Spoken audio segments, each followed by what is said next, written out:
इतिहास के पन्नों में कुछ ही नाम इतनी शिद्दत से चमकते हैं जितना कि नेपोलियन, एक महानायक, एक विजेता, एक ऐसा व्यक्तित्व जिसने एक पूरे महाद्वीप की तकदीर बदल दी।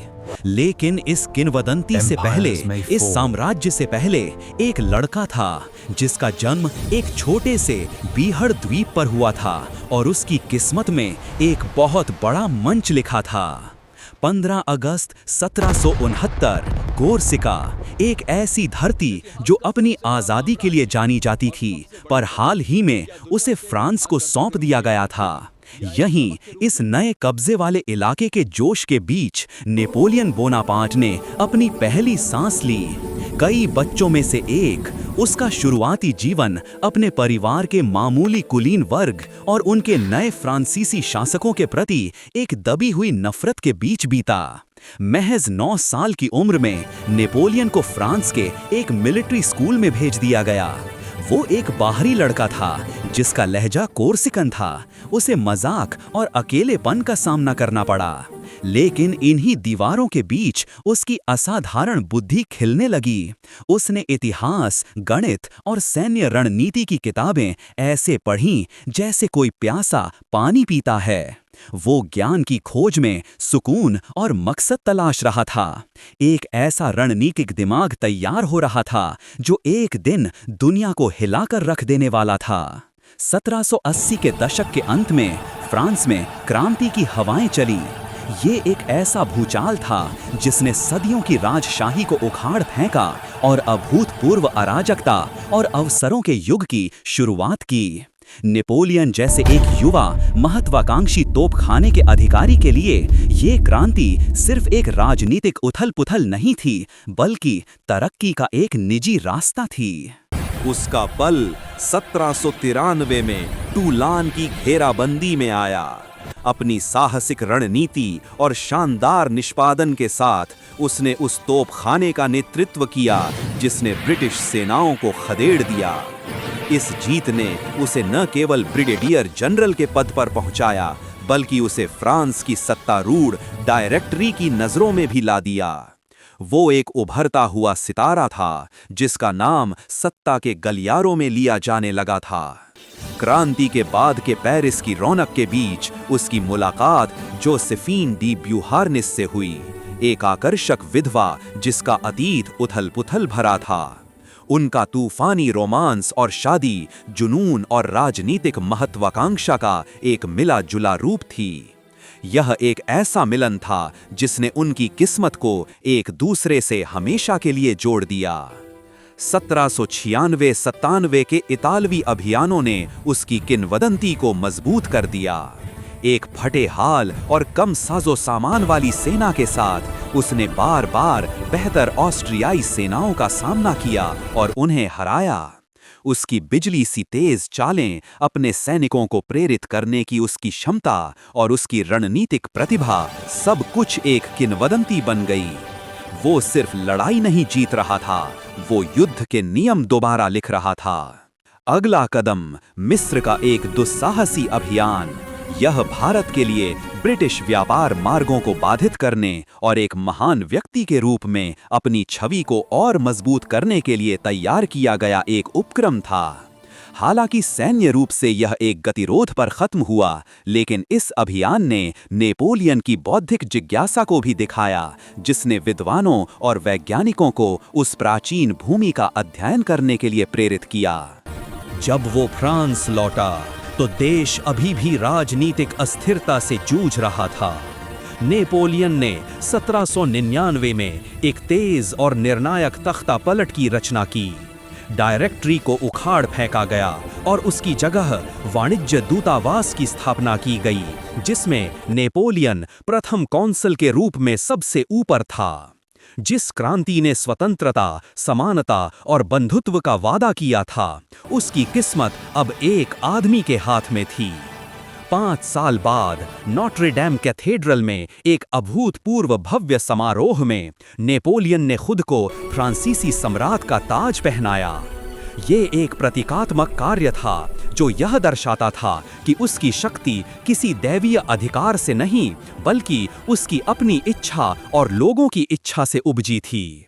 वो अब सिर्फ एक जनरल नहीं था, वो एक सम्राट था जो क्रांति की राख से एक साम्राज्य का निर्माण कर रहा था। अगला दशक विजय का बवंडर था। ऑस्टरलिट्ज, जेना, फ्रीडलैंड ये सिर्फ लड़ाइयां नहीं थीं, बल्कि सैन्य रणनीति की उत्कृष्ट कृतियां थीं। हर जीत के साथ उसके विशाल साम्राज्य की सीमाएं फैलती गईं। उसने यूरोप का नक्शा फिर से बनाया, अपने रिश्तेदारों और वफादार जनरलों को नई बनाई गई गद्दियों पर बिठाया और नेपोलियनिक कोड का प्रसार किया, जिसके साथ कानूनी समानता और योग्यता के आदर्श भी फैले। अपने राजवंश को सुरक्षित करने के लिए उसने जोसेफिन को तलाक दे दिया और ऑस्ट्रियाई सम्राट की बेटी मैरी लुइस से शादी कर ली।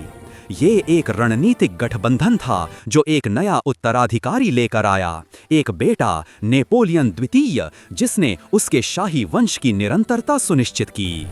लेकिन महत्वाकांक्षा जब बेलगाम हो तो एक खतरनाक रास्ता दिखाती है। 1812 में उसने विनाशकारी रूसी अभियान शुरू किया।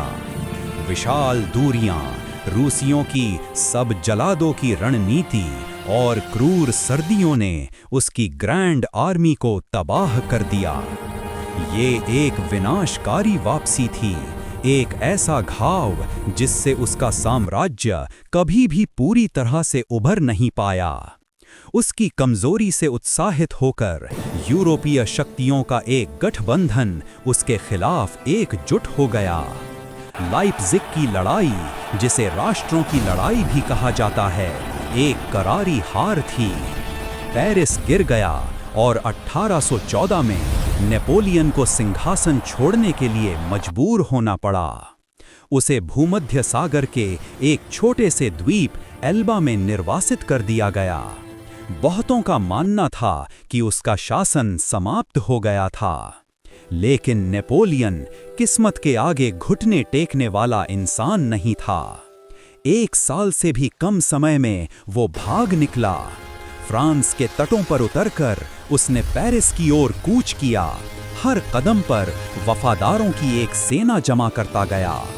जिस राजा को उसे पकड़ने के लिए भेजा गया था, उसने पाया कि उसके सैनिक अपने पदों को छोड़कर अपने सम्राट से दोबारा जा मिल रहे हैं। ये एक हैरत अंगेज बिना खून खराबे वाली वापसी थी।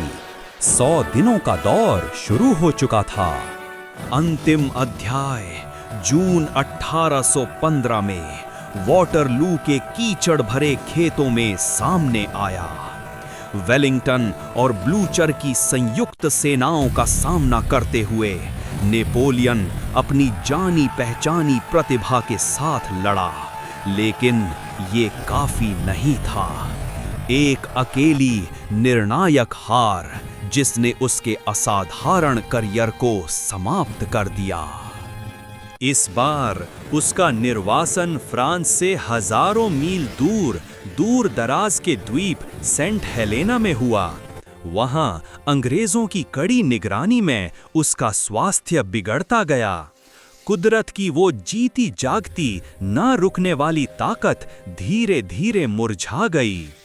5 मई 1821 को 51 साल की उम्र में नेपोलियन बोनापार्ट ने अपनी अंतिम सांस ली।